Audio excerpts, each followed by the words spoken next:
friends, and welcome back to another video. In today's video, I am going to show you how I painted this beautiful wreath of peonies using watercolors. In this video, I will show you a step-by-step process on how I painted all of these. Now, on Patreon, I have an extended version of this video where I go into a little bit more detail on the different kinds of leaves and the flower positions and all that. So if you want to go to my Patreon and check it out, that will be great. There is also going to be a PDF version of a step-by-step tutorial for purchase on my Patreon shop if you guys are interested. But with nothing else to say, let's just get started and go over the materials. Okay, now to go over the materials, I am going to be using this watercolor paper that is fairly cheap. I got it on Amazon. I can leave a link to this on the description below. It is a Fabriano paper that is a 25% cotton, so that is why it's less expensive than 100% cotton. Now, of course, I have my clean water and I have my paint right here and my brushes. So I am going to only be using these two brushes. I am going to be using a filbert brush number 4 and a detail brush number 0. So these are the only two brushes that I will be using. Now I am going to use a mixture of cadmium yellow, a little bit of cadmium red orange, and a little bit of pink, also indigo to create my green color, and turquoise to create a different variation of my green color. So all of these colors I will be using in different variations. Now the first step is to paint the main shapes of my flowers, my peonies. So I'm going to do a few closed ones, a few open ones, using a filbert brush. So I am using the belly of the brush, the side of the brush to create the main shapes. So I'm going to go around a circle, just putting in different little flower variations, using a little bit of a combination of cadmium red orange and a little bit of pink with a lot of water. That will create a peach kind of color, and that will be a great starter for the first layer of my flowers.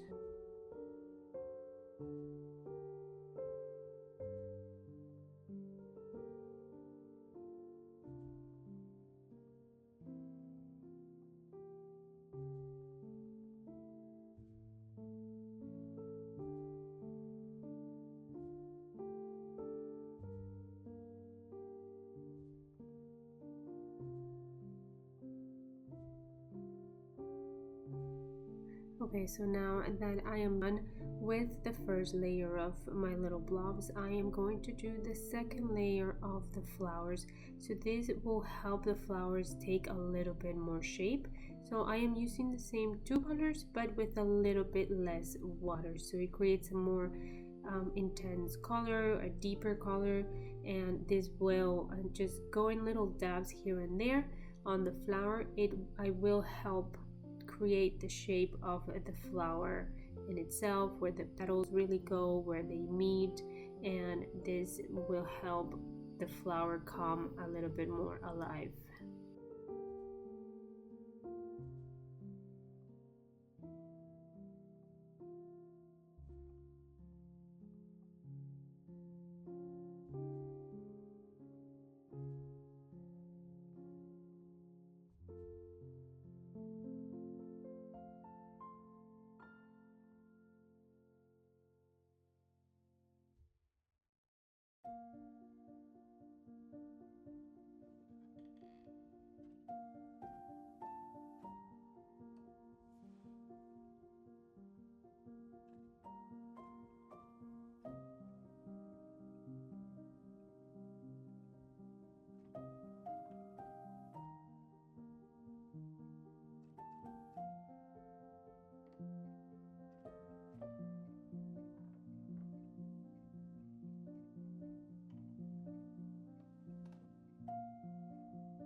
Okay, now that the flowers are starting to take a little bit more shape, I am going to go ahead and introduce with my small brush, with the smaller brush, I am going to do a mixture of a little bit of a violet. So a very soft violet color for contrast on my fairly peach looking flowers. So a little bit of pink with a little bit of indigo give me a purple color. So I am obviously not going to use it in that strong. I am just mixing it, and I am going to just use a tiny little bit just with a lot of water for my third layer on the flower kind of shadows and contrast to give them a little bit more depth.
Okay, now that we are done with the third glaze layer of the little flowers, the thing that is really going to make it look all put together is this very dark details where I specify where the bottom of the flower is or where the center of the flower is. So this last layer will really make it look gorgeous and put together. So that will be with just a, not a mixture, but just a dark value indigo.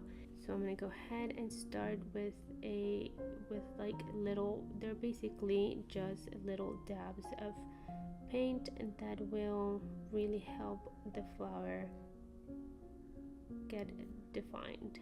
And I can just go ahead and add a few extra little details here and there to make it, but just a tiny bit.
Okay, now that we are all done with the details of the flowers, I am going to go ahead and move on to all my different leaves. I am primarily going to be focusing on this teal green color, which I think it looks absolutely gorgeous with my peach looking little flowers.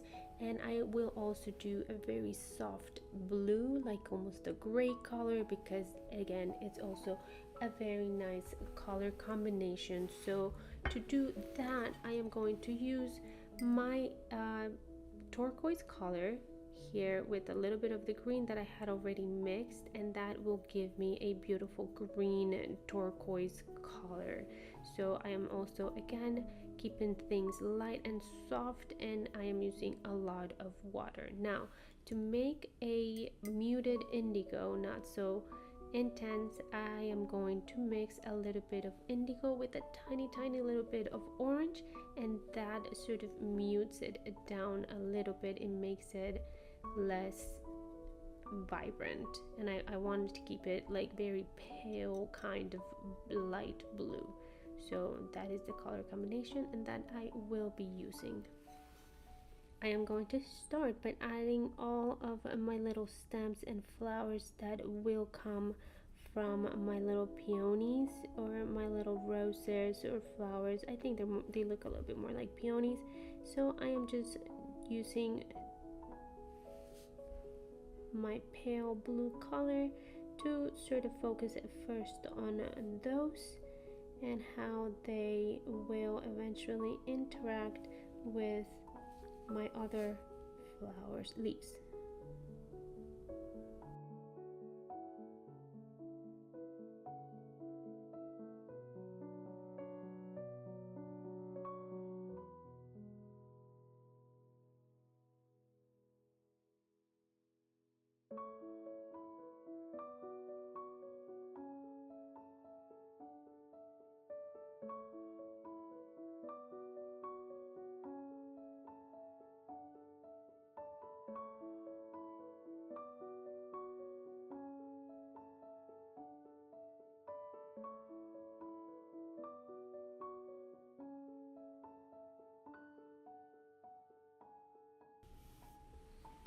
Beautiful. Now that I have all of those smaller leaves, I am going to go ahead and start with the second layer of filler leaves.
Okay, now that we have our entire little wreath already finished with all the leaves and all the flowers, the very last step is just grabbing a tiny little bit of a dark indigo for the very last details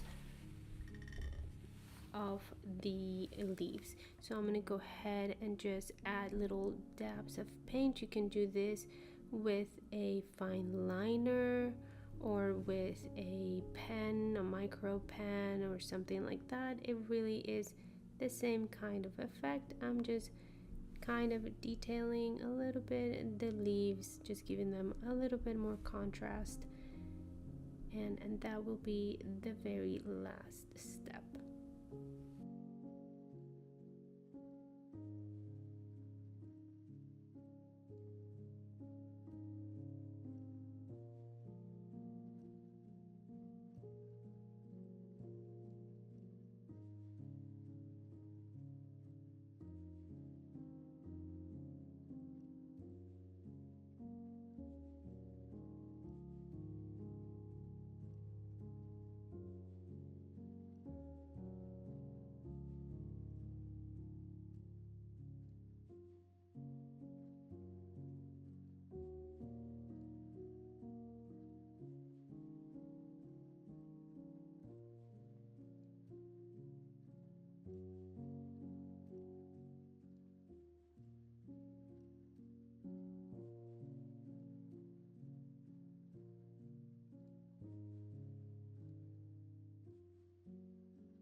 So this is the end of the tutorial. I really hope you guys enjoyed it. I know it's a little bit longer than all my other typical tutorials, but I truly hope you were able to learn something from it. If you can go ahead and practice all your tiny little details, it really helps bring the rest together and it looks absolutely beautiful. All right, so let me know in the comments if you have any questions about the techniques, about the materials, about the process, anything, or if you have feedback on other videos that you would like to see, let me know as well in the comments. So thank you so much for watching, and I'll see you guys on the next video.